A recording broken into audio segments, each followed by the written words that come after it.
Vamos a meternos de lleno en la historia de uno de los reyes más legendarios de la antigüedad, un hombre que definió lo que se conoce como la Edad de Oro de Israel, pero cuya vida, ya lo verán, es una historia de luces y también de profundas sombras. Hablamos, como no, del rey Salomón. Y es que aquí está el meollo de la cuestión, la gran pregunta que rodea su figura. Una paradoja que nos va a acompañar en todo este viaje. ¿Cómo es posible que una de las mentes más brillantes de la historia contuviera al mismo tiempo las semillas que acabarían dividiendo su propio reino? Bueno, pues su reinado, allá por el siglo X a.C., fue un auténtico punto de inflexión. Israel venía de una época de conquistas militares, la de su padre, el rey David, y con Salomón pasa a una nueva era, una de diplomacia, de comercio y sobre todo de una arquitectura monumental que buscaba dejar una huella para la eternidad. Pero ojo, para entender a Salomón, lo primero es saber que su llegada al trono no fue precisamente un camino de rosas, ni mucho menos. Él no era el heredero natural y tuvo que moverse muy bien entre las intrigas de palacio para poder reclamar lo que creía que era suyo. De hecho, el traspaso de poder fue un auténtico thriller político. Imaginen la escena. El rey David, ya muy mayor, debilitado, y su hijo mayor, Adonías, que ve su oportunidad y se autoproclama rey. Pero entonces, dos figuras clave movieron ficha, el profeta Natán y la madre de Salomón, Betsabé. Le recordaron a David una vieja promesa, y este reaccionó con un golpe de efecto tremendo. Ordenó coronar a Salomón al momento. Así aseguró la sucesión y, de paso, evitó una guerra civil que parecía inminente. Y una vez en el trono, es cuando ocurre el episodio que va a definir su leyenda para siempre. Un momento que no tiene nada que ver con ejércitos ni política, sino con una petición, digamos, divina. La tradición cuenta que, en un sueño, Dios le ofreció a Salomón pedirle lo que quisiera.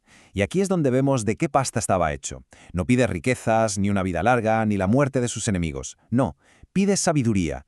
Pide un corazón que sepa distinguir el bien del mal para poder gobernar con justicia. Y esta humildad, según el relato, le trajo no solo la sabiduría, sino de rebote todo lo demás que no había pedido. Y esa sabiduría se puso a prueba muy pronto, en un caso que se ha hecho famosísimo. El dilema era tremendo. Dos mujeres, un solo bebé, y ambas dicen ser la madre. La orden de Salomón, bueno, parece una brutalidad. Partan al niño por la mitad. Pero en realidad es una maniobra psicológica de genio. Él no quería hacerlo, claro. Lo que buscaba era provocar una reacción. Y la consigue. La madre de verdad, desesperada, renuncia a su hijo para que viva. Y así con esa reacción le revela la verdad. Y Salomón puede hacer justicia. Venga, vamos a ver ahora cómo toda esa inteligencia se tradujo en una prosperidad como nunca se había visto. Porque la sabiduría de Salomón no era algo abstracto, no. Fue la herramienta con la que levantó una nación en su máximo esplendor. Es que su reinado es sinónimo de construcción y de riqueza. No hay más. Su obra magna, claro, el Templo de Jerusalén, una auténtica maravilla de la arquitectura. Pero no se quedó ahí, ¿eh? Abrió rutas comerciales por mar hasta la mítica tierra de Ofir, e Israel se inundó de oro, de plata, de bienes exóticos. Y en lo diplomático fue un maestro. Selló alianzas por todas partes, y la famosa visita de la reina de Saba es el mejor ejemplo de lo lejos que llegó su fama. Pero, claro, aquí es donde la historia empieza a torcerse. Porque todo ese brillo, todo ese poder, tenía un lado oscuro. Y poco a poco, las mismas decisiones que le dieron tanta riqueza empezaron a mostrar su verdadera cara. 700. El número impacta, ¿verdad? 700 esposas. Pero ojo, esto no era un harén por placer. Esto era pura y dura estrategia política. La mayoría eran princesas extranjeras, matrimonios para sellar alianzas con los reinos vecinos. Y aquí está la gran contradicción de Salomón, resumida perfectamente. ¿Cómo se entiende esto? El mismo hombre que levanta el majestuoso templo al Dios de Israel es el que permite y financia que se construyan altares a dioses paganos en las afueras de Jerusalén. ¿Por qué? Pues para contentar a todas esas esposas extranjeras. El rey sabio, de repente influenciado. El gran diplomático, generando tensiones religiosas en su propia casa. Y además, es que toda esa grandeza, todos esos palacios y templos, no salían gratis. Alguien tenía que pagarlo. ¿Y cómo se financió? Pues con impuestos altísimos y, lo que fue peor, con levas de trabajo forzoso. Esta carga además no se repartió de forma justa y la mayor parte cayó sobre las tribus del norte. Y ahí, en ese agravio, se empezó a sembrar una semilla de resentimiento que no paró de crecer. Y con todo esto sobre la mesa, llegamos al final de su vida, al momento de hacer balance. Y lo que nos encontramos es un legado tan grandioso como fracturado, una herencia de luces y sombras. Es curioso porque la tradición le atribuye 3 libros de la Biblia que parecen un espejo de las etapas de su propia vida.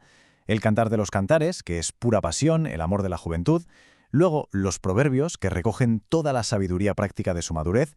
Y finalmente, Eclesiastés, que es una reflexión ya más melancólica, más propia de la vejez, sobre lo efímero que es todo. Pero en lo político, el legado fue mucho más amargo. Todas las tensiones que se habían ido acumulando durante su reinado, al final estallaron justo después de su muerte. Su hijo, Roboam, no tuvo el tacto de su padre y el resentimiento del norte se convirtió en una rebelión abierta. ¿El resultado? El reino unificado se partió en dos. Israel al norte, Judá al sur. Una división que fue la consecuencia directa de las sombras de su reinado. Y así volvemos al principio, a la pregunta del millón. Salomón nos deja una lección atemporal sobre lo complicado que es el liderazgo. Un hombre que lo tuvo todo, la sabiduría y el poder, pero que quizá no supo ver que muchas veces la búsqueda obsesiva de uno termina por corromper al otro. Entonces, ¿quién fue? ¿El rey más sabio? ¿El gran constructor? ¿O el hombre cuyas decisiones partieron una nación? A lo mejor su verdadero legado no es una respuesta, sino esa misma pregunta.